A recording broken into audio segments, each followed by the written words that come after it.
దగదత్తి తహసీల్దార్ బాలకృష్ణ కోట్లకు పడిగెత్తినట్లు ఏసీబీ గుర్తించింది. ఉద్యోగంలో చేరిన నాటి నుంచి తహసీల్దార్ తన చేతి వాటాన్ని ప్రదర్శించాడని ఆనవాళ్లు ఏసీబీకి దొరికాయి. బాలకృష్ణ పలు మండలాల్లో పనిచేసిన ఆయన ప్రతి చోట ఆరోపణలు ఎదుర్కొంటూనే వస్తున్నారు. సైదాపురంలో పనిచేసిన సందర్భంగా ఏసీబీ విచారణలో ఇప్పటికీ పెండింగ్ లో నడుస్తున్నాయి. ఆయన కావలి నియోజకవర్గం దగదత్తి తహసీల్దార్గా ఆయన అనేక రకాలైన భూ కుంభకోణాలకు పాల్పడ్డట్టు తెలుస్తోంది. ఏసీబీ 15 కోట్లకు పైగా తహసీల్దార్ కృష్ణ ఆస్తులు గుర్తించినట్లు సమాచారం. దీనికి సంబంధించిన వివరాలు ఇలా ఉన్నాయి. నెల్లూరు జిల్లా దగదత్తి మండలం దామవరంలో కేంద్ర ప్రభుత్వం ఎయిర్పోర్ట్ నిర్మాణానికి గ్రీన్ సిగ్నల్ ఇచ్చింది. పక్కనే ఉన్న కొడవలూరు మండలం రాచర్లపాడు సమీపంలో ఇఫ్కో సెజ్ లో వివిధ రకాలైన పరిశ్రమలు కొలువు తీరుతున్నాయి. ఈ నేపథ్యంలో దామవరం ఎయిర్పోర్ట్ ప్రకటనతో ఆ ఏరియా అంతా భూములకు రెక్కలొచ్చాయి.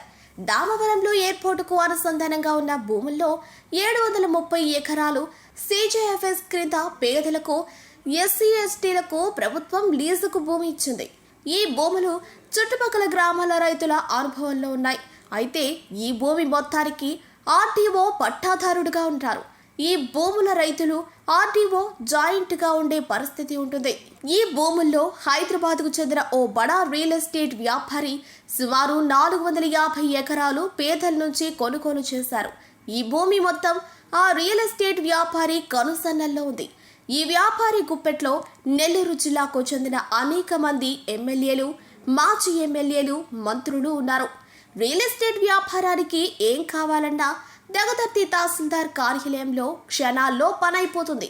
దీంతో 450 ఎకరాలపై కన్నేసిన రియల్ ఎస్టేట్ వ్యాపారి తహసీల్దార్తో సమన్వయం కుదుర్చుకుని 450 ఎకరాలు CJFS భూమి అయినా ప్రస్తుతం అనుభవంలో ఉన్న రియల్ ఎస్టేట్ వ్యాపారికి నష్టపరిహారం చెల్లించేందుకు దగదత్తి తహసీల్దార్గా పనిచేసిన బాలకృష్ణ అనుకూలంగా నివేదికలు తయారు చేసి ప్రభుత్వం ఇచ్చే కాంపెన్సేషన్ రియల్ ఎస్టేట్ వ్యాపారికి చెందే విధంగా ప్రత్యేకమైన జీవోని తీసుకుని రావడంలో కూడా తహసీల్దార్ ఉన్నతాధికారుల నుంచి తన వరకు మీడియేటర్ గా వ్యవహరించాడని ఆరోపణలు ఉన్నాయి. తహసీల్దార్ గా ఉన్న బాలకృష్ణ అధికారులను, రాజకీయ నాయకులను బుట్టలో వేసుకోవడంలో అందవేసిన చెయ్యగా పేరుంది. ఈ నేపథ్యంలోనే ఏసీబీ బాలకృష్ణపై పంజా విసిరిందన్న ఆరోపణలు ఉన్నాయి.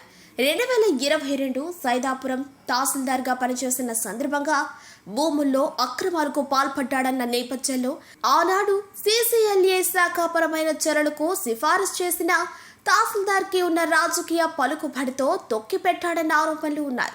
ఏసీబీ సోదాల్లో ఐరా స్కూల్ కోసం ఒక భవనాన్ని కట్టి లీజుకు ఇచ్చినట్లు సమాచారం ఉంది. బుచ్చిరెడ్డిపాలెంలో బ్యాంకు లావాదేవీలను పరిశీలించిన నేపథ్యంలో అనేక రకాలైన డాక్యుమెంట్స్, ఆస్తులు గుర్తించినట్లు సమాచారం. బాలకృష్ణ అవినీతిపై మరిన్ని ఆధారాలు ఏసీబీ సేకరిస్తుందని తెలుస్తోంది. రాబోయే రోజుల్లో మరింత అవినీతిని బయటకు తీసే అవకాశాలు ఉన్నాయి. ఇప్పటికే 15 కోట్ల ఆస్తికి పైగా ఏసీబీ గుర్తించినట్టు సమాచారం. ఈ మేరకు తహసీల్దార్ బాలకృష్ణను ఏసీబీ కోర్టులో హాజరుపరిచారు. ఈ కేసు ఏసీబీ ఇన్ఛార్జ్ DSP రామకృష్ణుడు దర్యాప్తు చేస్తున్నారు. నేటి వచ్చేసి బుచ్చిరెడ్డిపాలెము 2017 సంవత్సరంలో డిప్యూటీ తహసీల్దార్గా రెవెన్యూ డిపార్ట్మెంట్లో సర్వీస్లో జాయిన్ అయినాడు.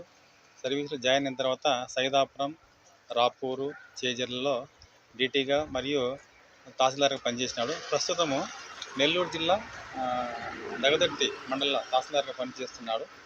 సర్వీస్లో ఉండగా ఈయన అక్రమంగా అవినీతికి పాల్పడి అక్రమంగా ఆస్తులు ఆర్జించారనే అవినీతి ఆరోపణలు రావడంతో రాబడిన సమాచారం పైన ఈరోజు ఉదయం నుండి కూడా ఆయన నివాస గృహం పైన, తర్వాత ఆఫీసులో, అతనికి బంధువులు సంబంధించిన మొత్తం 8 చోట్ల సోదాలు నిర్వహించినాము.